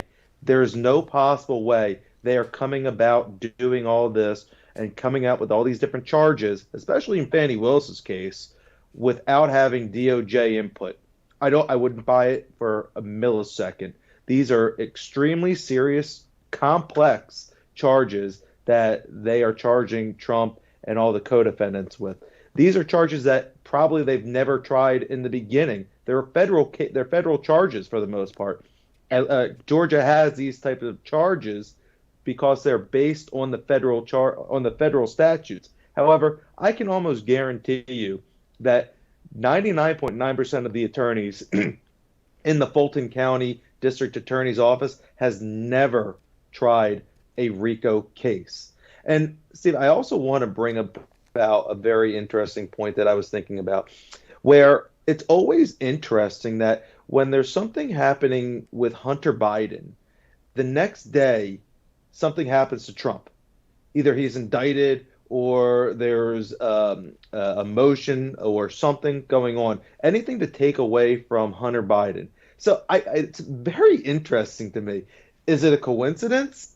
Maybe, but it doesn't sit right to me. Just like everything else that is going on right now with the two district attorneys going after him in state court and not being in cahoots with the DOJ, something just doesn't smell right.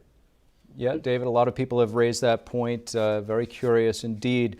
And as we could see here, bring our attention back to the screen, former President Trump looks like he's about to take back off to New Jersey, back to his Bedminster estate there. And that's after being arrested and processed in the Fulton County Jail, the notorious Fulton County Jail. Right now, we're going to take it to break, and we will be back with more special coverage in just a moment. Let's watch NTD News.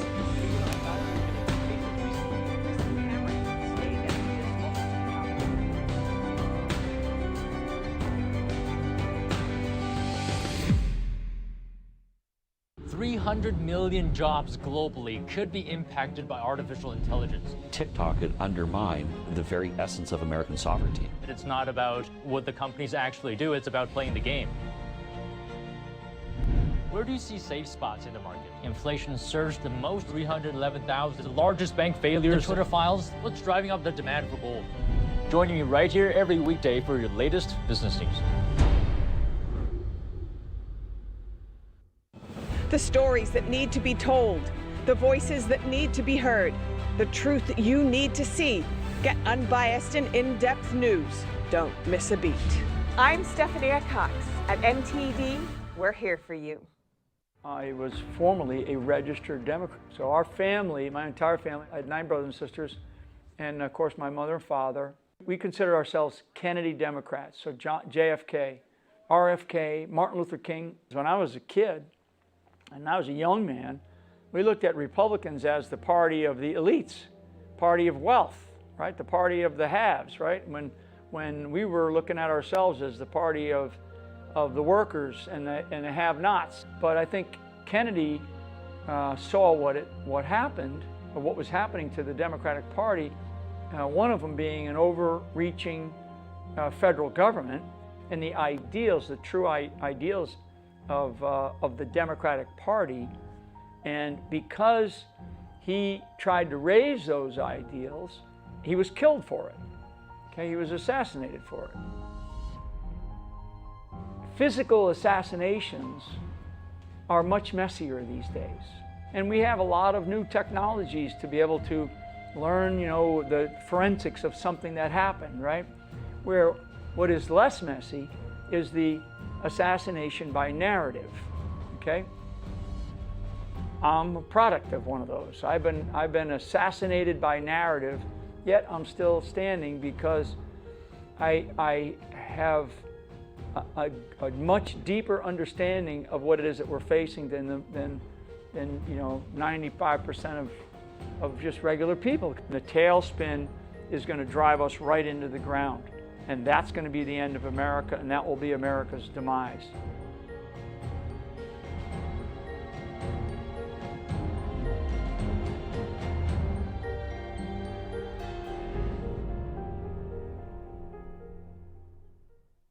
Welcome back to NTD's special live coverage following former President Trump's booking at the Fulton County Jail on his 4th indictment, where the former president was arrested.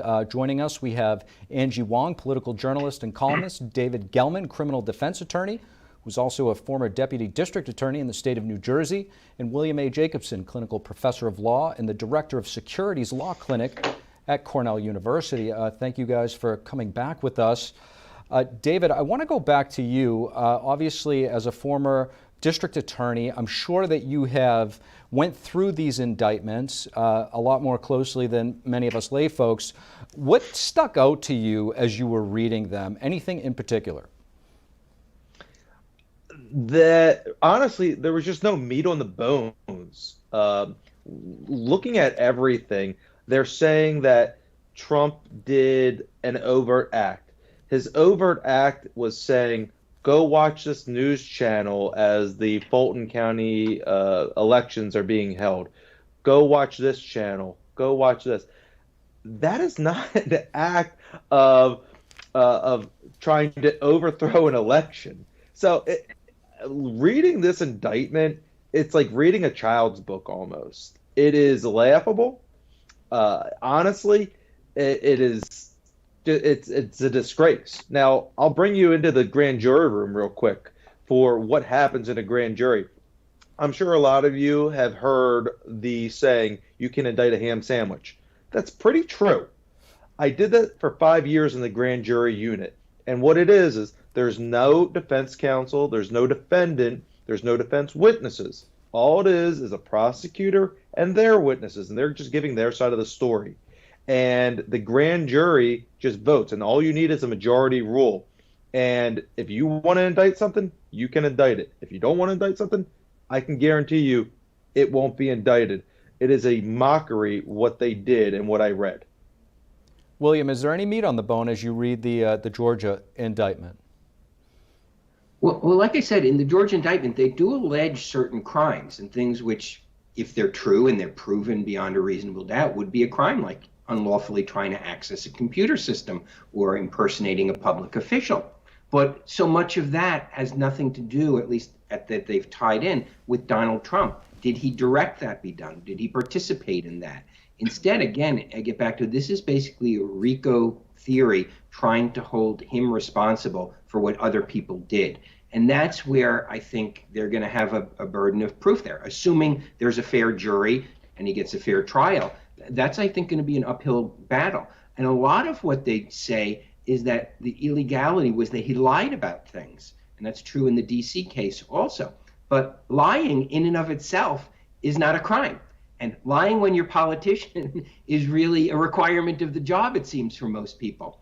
So that's why I'm saying, whether you call it no meat on the bone, or I really feel there's something missing there tying Donald Trump to an act of illegality, there's something missing there. And that's why I think they, in somewhat desperation, fell into this RICO count. Now, this is not what at least I thought and most people thought it was going to be about. Most people, I think, thought it would be about his phone call to the Secretary of State. Well, we have that recording and we have the transcript, and I don't see there's anything illegal there. So this is really, I think, an act of desperation. And as to the timing that was brought up, I think it is very curious, not so much as it ties to Hunter Biden, because that would require even greater coordination with whoever's involved in the Hunter Biden cases, but how these indictments came almost staggered. It almost seemed to me at the time that Jack Smith in D.C. rushed out that indictment so he could beat Fani Willis to the punch, okay? Because everybody knew she'd announced she's going to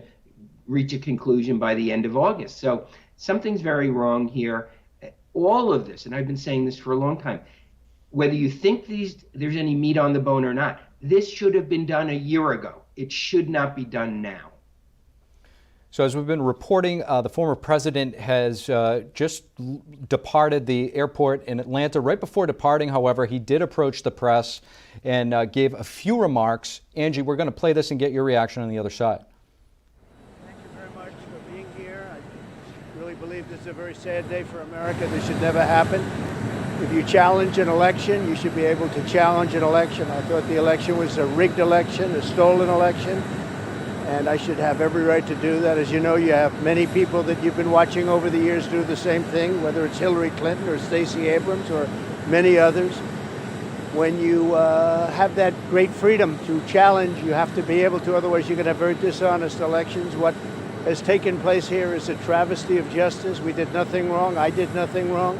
And everybody knows it. I've never had such support, and that goes with the other ones too. What they're doing is election interference. They're trying to interfere with an election. There's never been anything like it in our country before. This is their way of campaigning, and this is one instance, but you have 3 other instances. It's election interference. So I want to thank you for being here. We did nothing wrong at all, and we have every right, every single right, to challenge an election that we think is dishonest, that we think is very dishonest. So thank you all very much, and I'll see you very soon. Thank you very much. Did you pardon yourself? So Angie, here we are a day after a highly anticipated, highly watched GOP debate, which the former president did not attend, and he's center stage special coverage on many networks across many platforms right now. Some might argue by design. What does that tell you? Well, so I was there last night in Wisconsin. I was watching all these guys on stage, and it was funny because they were all wearing the same outfit except for Nikki Haley. But it was interesting to watch because at the end of it, many people were saying, "Well, I think Trump actually won that debate by not being there," and he, did his own platform. It was very smart. It basically took the steam out of Fox, and the reality is this is a fight between Rupert Murdoch and President Trump. The two men are challenging each other to be whoever is the kingmaker of the Republican Party. It used to be Rupert Murdoch for a very long time, and now it seems like the roles have switched. It's now President Trump. And I think that's the fight that we're seeing very publicly at the moment. I think what President Trump, that short statement he made just now, is exactly right. And I also want to add to it, which is, where was the Georgian Republicans in any of this? Why have they been so silent? Where is the Secretary of State? Where is the governor? Where is any of the Congress members? Where's Marjorie Taylor Greene in all this? It's really strange that they've been so silent all day today. I would have been out there up front talking to reporters and being supportive of the president, because clearly this is all politics. It's wrapped up in lawfare, and we're watching all of this unfold. But meanwhile, the representatives of our own party, they're just not there. They're completely quiet and staying out of it. And I think that is very, very telling. I would like to hear from them. And as you speak here, we're watching the former president's plane taxi on the runway here as it's getting ready to take off and head out of Georgia. Right now, it's picking up some steam, and it's about to take off back to New Jersey, where the former president lives 6 months out of the year. And as you can see right now on your screen, that's him right there taking off. David, to Angie's point, what effect do you think this will ultimately have on the 2024 race? David? Do you hear me? I can hear you. Okay. I think this is going to have a tremendous effect on the race, honestly. And frankly, I think it's probably good for President Trump. I know it's a weird thing to say, but, and people being indicted 4 times probably aren't very happy about it. But this is almost like a rallying cry for Trump supporters. And also, I really feel that the American people, just reading different things on Twitter and online, people, even if you don't like Trump, you can see that a lot of these indictments that are being thrown at him are for political reasons only. If this was for anybody else, this probably wouldn't be happening. Just like President Trump said earlier, Hillary Clinton, nothing happened to her. Hunter Biden, he's getting a slap on the wrist right now. That may change. Joe Biden, who knows what's going to happen, but nothing has happened so far. So he is really the only political persecutor, if you will, that this has happened to. And I really feel that the campaign is going to go through the roof because of this. Look at last night, what happened. There was a debate. He wasn't on. He was on another channel, and he got a ton more coverage than the actual debate itself. So just showing all these things, and then today what's happening is nobody's even talking about the debates because President Trump is taking all the air out of the room with this indictment and turning himself in. I can't think that this is going to actually be bad for him, as crazy as that sounds. William, I want to turn our attention to former President Trump's release conditions from the Fulton County jail, where he just was arrested. We know that Trump has agreed to a $200,000 bond, but this bond document also includes terms that he has to follow, including he shall make no direct or indirect threat against any co-defendant, witness, victim, or the community. The order adds that the above includes posts on social media, which we know that the former president is fond of and can sometimes use some inflammatory language. How would these terms, especially the specific restriction on social media, affect the way Trump might truth? Yeah, well, it's obviously he's got to be very careful because he is not somebody who is used to keeping his opinion to himself, to put it bluntly. and he has a platform at Truth Social where he, rages and all caps and exclamation points, and it's very entertaining. But if he names anybody who's a witness in any of his rants, he could have a real problem. And so he's got to be very careful. On this political point, I think you really need to distinguish the politics of it from the criminal process. That, as unpleasant as I assume anybody would be going through a criminal process, as was just indicated, this has been a boon to the Trump campaign. That if you look at the Real Clear Politics charts and the averages, this was a race that was tightening between DeSantis and Trump, such that by mid-March, right before Alvin Bragg's indictment, there was only about a 12 or 13 point difference between the two. Alvin Bragg drops his indictment, all of a sudden Trump's up 35 points, and he hasn't looked back since. And he has widened that, not because he's gained more success, more support, but DeSantis has gone down. So Trump has milked these for everything there is. His fundraising, there were many reports before the Alvin Bragg campaign indictment that his campaign was running out of money. And they raised then $35 million within a matter of days. So Trump has expertly exploited these indictments. And I think the question is going to be, is that going to continue? Because if you look at the fundraising numbers his campaign has released, and I'm maybe off in the exact numbers, but I'm not off in proportionality. It was, I think, $30 million after the first, and then it was, $10 million after the second, and then they waited weeks to release the third, and I don't think they've released any numbers about the fourth. So while there absolutely has been a surge of rally around support for Trump, I wonder how long that's going to last. As people move into November and December and start voting in January, is there going to be a fatigue where people are going to say, look, he's being treated wrongly, he's being treated unfairly, but we just can't win with him. And so I don't know that the political part has been written yet. Angie, to William's point in taking the politics out of this, other co-defendants were also subject to similar terms, but only Trump's bond document explicitly listed out examples of acts that would violate that order. What do you make of that?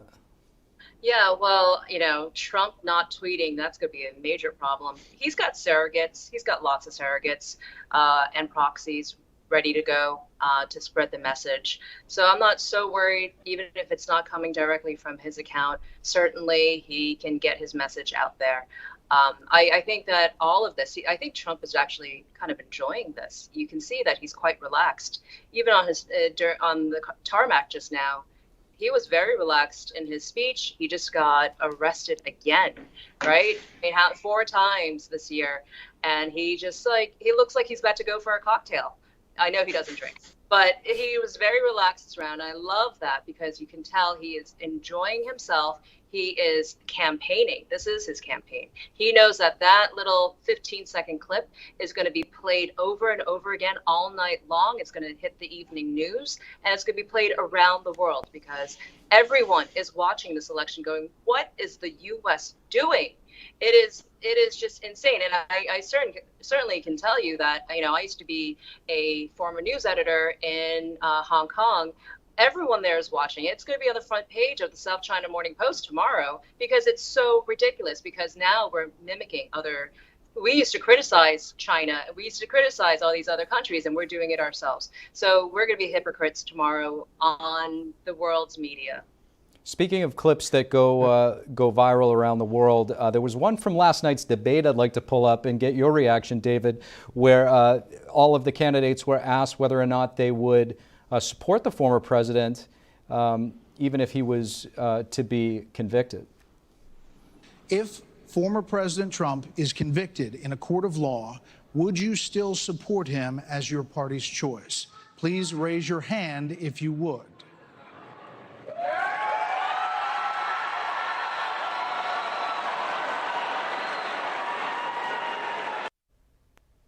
David? It's very interesting. And don't they have to support the eventual nominee? Wasn't that how they got onto the stage? There wasn't anything about, well, if he's indicted, are you still going to support him? So I found it very interesting, especially Chris Christie, being a New Jersey guy. I know Chris Christie, not personally, but I know his politics, and I know people that do know him and stories about him and what he's done. And it doesn't surprise me at all how he acted last night, especially with this type of question. I do want to jump back to Angie's point, though, if I could, just for a second, regarding how Trump acted today. It was very interesting to me. He did act. He was very calm, cool, collected. I've been in court many times with defendants where they are shaking in their boots, if you will. They're very scared. They don't know what's going on because, of course, they're not attorneys. They wouldn't have any idea what the process is like. And I know Trump doesn't know what the process is like, but I'm sure he was prepared for it. He just seemed cool. And I think it's just something about him where he knows in his heart, I guess, that this is all, going to go away eventually. And that, yeah, this is probably good for his campaign. In fact, I was at Trump Bedminster about a week ago or a week and a half ago when they had the Live event. And I actually was golfing in the Pro-Am, and Trump was there pretty much on the fairway right next to me. And I saw a shot that he made, great shot. He gave a thumbs up. I actually hit a shot right after him. He saw it, and he's clapping. He's a fan. He's not has a care, nothing like a care in the world. So in my opinion, he's having a great time here, and it's very unlike any defendant I've ever seen before. William, to David and Angie's point, Trump does appear to be calm, cool, and collected. However, he has 19 co-defendants. Nobody knows what they're thinking. I can imagine this is not a pleasant experience with a lot of stress.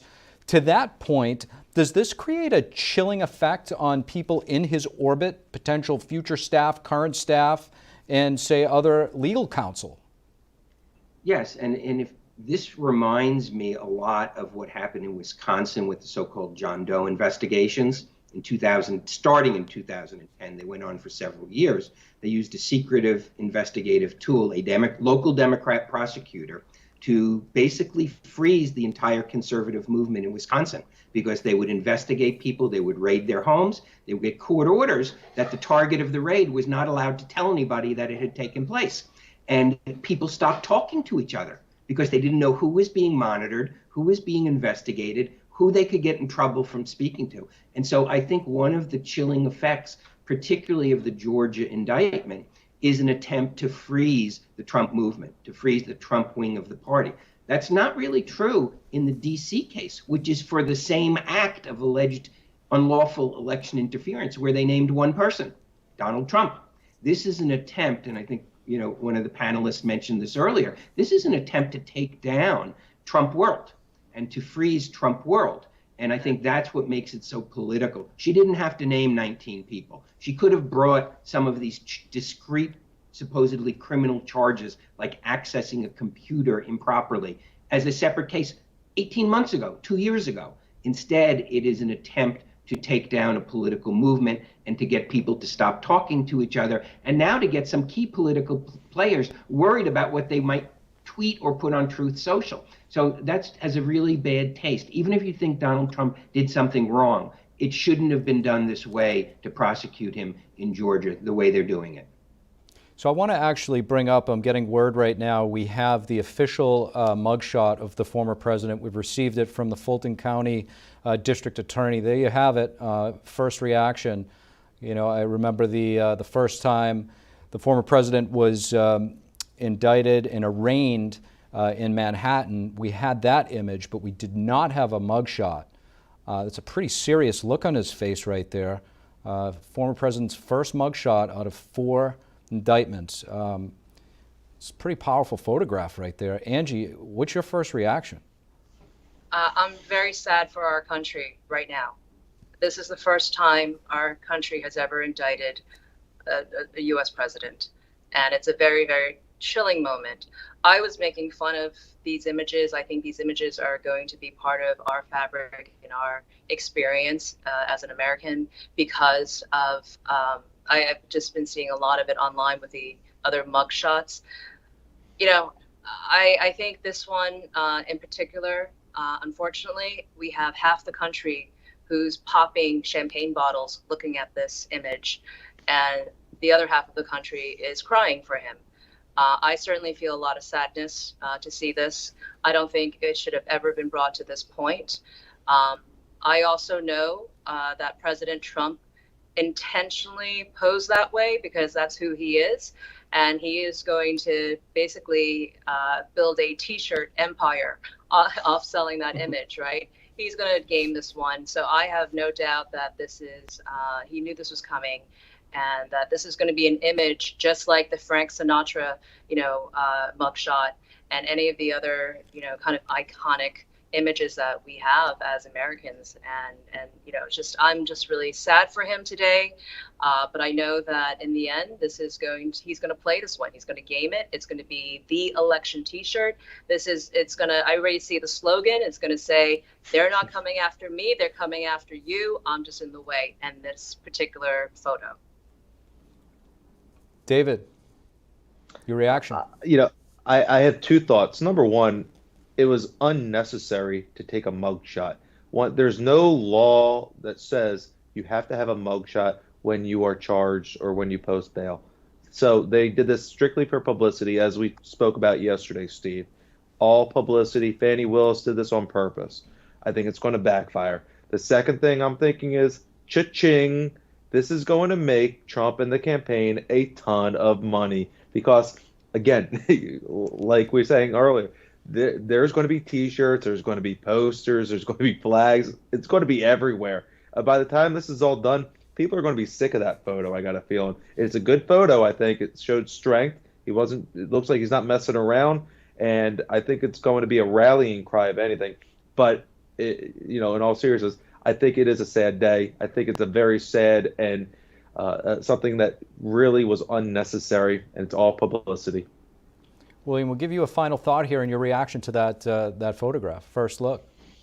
Yeah, I had more of a reaction than I thought I was going to have, to tell you the truth. And it is, as the other panelists, it's a reaction of sadness. It's not, I've never hesitated to criticize Donald Trump. I criticized his conduct after the campaign, but I don't approve of criminalizing politics and seeing this mugshot. So you know how it's going to be celebrated on MSNBC and, on the left-wing politicians. It's really sad. It's really sad that it's come to that, and it shouldn't be. And there's no reason they needed to have a mugshot. It's just an attempt to humiliate him like they've done 8 million times before. And I think it will backfire on them. I think that it's just very strange seeing that mugshot. It's not the reaction I thought I was going to have. Angie, just real quick, we've talked about the international implications. What do you think the cadres in the Chinese Communist Party are thinking when they see this photograph? Oh, wow. What are they thinking? I mean, they've been watching this, and I wonder how much of it that, it mirrors a lot of what's happening in these communist countries, right? I was a reporter in Hong Kong and in China. This happens all day long there, and it's almost out of a playbook. So now we're going to be, now we have to be very careful, because I do wonder, as an American, where we are right now. What are we doing as Americans? Are we going to allow this to continue to take place? After Donald Trump, they could be coming after for all sorts of things. You can be accused of all sorts of things, and you know what? It's left for you to spend hundreds of thousands of dollars to defend yourself, both in the public as well as in the courts. And that is what I'm seeing, and I have chills thinking about this, because I think we're all of reasonable mind here, and we all can see what this is. Not only is it election interference, this is a real kind of play for what is truth. And where's that line where, we have to defend ourselves? Are we slipping into some kind of quasi-communist state? I mean, if we're going to allow the DOJ and our state attorneys to do this to American citizens, and not fight back now, I just don't know how much power we're giving up. And that's why we're all here speaking about this. Unfortunately, we are out of time. Thank you so much to our expert panel. Excellent analysis and perspective. Angie Wong, David Gelman, William A. Jacobson, thank you so much for joining us. Thank you. Thanks for having me. And this does conclude our special coverage of former President Trump surrendering in Fulton County, Georgia. NTD and the Epoch Times will be following all of these cases closely, as well as the 2024 race for the White House. I want to thank you for watching tonight, and remember to always seek the truth. Good night.